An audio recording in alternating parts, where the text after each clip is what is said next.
Welcome to today's Bible reading. Today we're reading Luke chapter 7, verses 1 to 10. When Jesus had finished saying all this to the people who were listening, he entered Capernaum.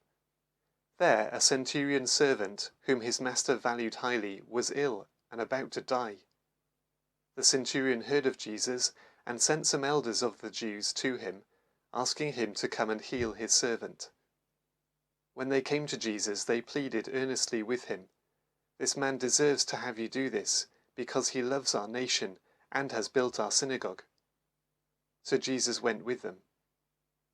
He was not far from the house when the centurion sent friends to say to him, "Lord, don't trouble yourself, for I do not deserve to have you come under my roof. That is why I didn't even consider myself worthy to come to you. But say the word, and my servant will be healed. For I myself am a man under authority, with soldiers under me. I tell this one, 'Go,' and he goes, and that one, 'Come,' and he comes. I say to my servant, 'Do this,' and he does it."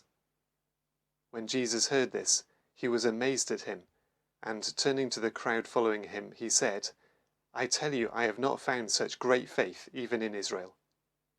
Then the men who had been sent returned to the house and found the servant well. Well, this passage has one of the greatest examples of true faith in Jesus seen in Luke's Gospel so far. And yet, surprisingly, it's in someone who is an outsider. Jesus has gone to the town of Capernaum, and there's a centurion, who is a guy who is typically in charge of 100 soldiers. But he has a servant who is so unwell he's dying.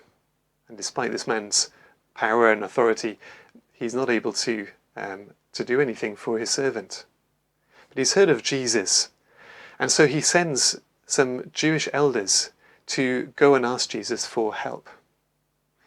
Well, when those Jewish elders arrive at Jesus, they plead with Jesus for help, and they start listing why they think this man is so worthy and deserving of Jesus' help. They say he loves our nation and he built our local synagogue, which was the place where they would meet to worship God. Well, Jesus goes with them towards this man's house. But on the way, the centurion has sent some friends with a message for Jesus. And notice two things that are in this message. First of all, he recognizes his unworthiness. He says to Jesus, "Lord, don't trouble yourself, for I don't deserve to have you come under my roof." He recognizes that Jesus is so great and so awesome that he doesn't deserve to have someone like Jesus come even to his house. In fact, he says, "That's why I didn't even come myself to pass on this message. I don't feel worthy." This man is so humble as he recognizes the greatness of Jesus and his humble status before him. In other words, he's not saying that he's worthy, like the Jewish elders had said. He's not saying that he deserves Jesus' help at all. No, he recognizes that he's undeserving. That's true, humble faith, isn't it? Which doesn't make demands of God, but recognizes that we are so small before God, and that therefore we can't make demands of him. Well, this centurion recognizes then that he can only cast himself on the mercy of Jesus. He doesn't deserve his help. But secondly, he also recognizes Jesus' authority and power to heal. He says, "Just say the word and my servant will be healed. You don't even need to come to my house, Jesus. You've got such authority." Now he recognizes what authority is like. He himself, he says, has authority. He can say to his soldiers, "Go and do this," and they do it. Instant obedience. But he recognizes that Jesus has far greater authority, even to heal his servant. Jesus can just say the word and the sickness will leave, because Jesus has the authority of God. Well, Jesus is amazed at this faith. He's amazed for two reasons. First of all, the greatness of this faith. This man has what is true faith. True faith recognizes how great God is and how small and unworthy we are. True faith in Jesus doesn't come saying, "Oh Jesus, I'm good enough. I deserve your help. I'm not as bad as somebody else. Therefore, Jesus, please forgive me." No, true faith recognizes, like Peter did back in Luke chapter 5, that we are unworthy, we're sinners, and we don't deserve Jesus' help at all. But also true faith in Jesus recognizes his greater authority. The centurion had great authority in that community and could command his soldiers.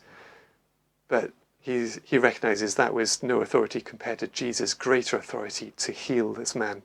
And indeed, when Jesus healed this man, he was indeed fully healed. He was well. Jesus had the power just to speak, and his servant was healed. True faith recognizes then our complete helplessness and just casts our care onto Jesus and say, "Jesus, please, you help me." So true faith in Jesus comes humbly, not claiming that we deserve his help, but saying actually we don't deserve it. Comes to Jesus saying, "Jesus, you can help me. I can't save myself. Please save me."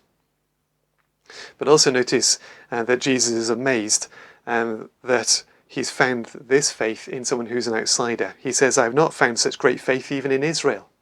Even among the people of God's nation of Israel there, in Israel, Jesus hadn't found people, generally speaking, with such great faith. There had been some examples, but generally speaking, there wasn't such great faith, even among the Jewish nation there at that time. So what an encouragement then that this man, this outsider, is welcomed by Jesus. That it doesn't matter that he's not part of the Jewish nation. It doesn't matter if he hasn't had a religious background. He's able to come and he's welcomed and accepted by Jesus.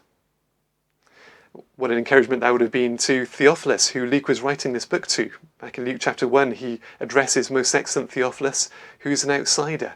And he's writing this book to encourage Theophilus about the salvation he has in Jesus. And that even though he's an outsider, he's included and receives salvation from Jesus. And it's an encouragement for us too, that even though we may not be Jewish, and we may not even be from a religious background, Jesus says that doesn't matter. Come in faith, put your faith in him, and you receive full salvation from Jesus. Well, thanks be to Jesus for him being such a great and merciful Saviour. God bless.